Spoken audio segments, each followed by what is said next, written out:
देखो सांग मैंने आज मो झील पाखक जिमी बोली बहुत टी व्यस्त अच्छी भात खाई दे तो मुझे टे क्षीर थी क्षीर राबड़ी करके या नौ तो यही कर क्षीर क्षीर देखो होगला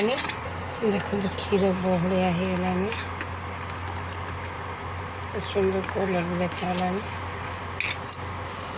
देखो केते सुंदर बढ़िया होगला चीनी देखो चामचे चीनी में पकई आप देखिए पकेबे चीनी देखो सुंदर होगला देखो मैंने तो ये गुजराती पकईदेवा 4टा गुजराती गुजराती पकईदेवे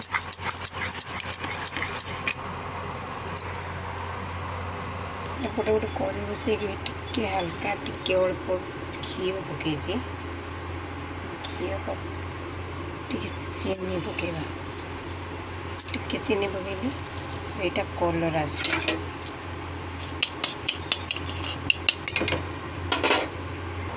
सांग मैंने आप कलर चाहते तो मैंने घी पकेवा दरकार ना तो मुझे चाहूचे अलग कलर टे हलदिया कलर तो से टे हलदिया कलर आसी बढ़िया देखानी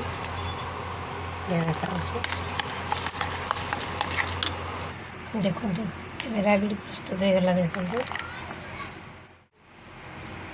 कितना सुंदर देखा कलर भी आपण मैंने एमती करके खाँतु तो मो टाइम होगलानी तो मो झील पाक नहीं जाऊँगी रही जदि जो भल लगे ये भाया करी तो लोग निहाती कमेंट जनइबे रही बाय जय जगन्नाथ।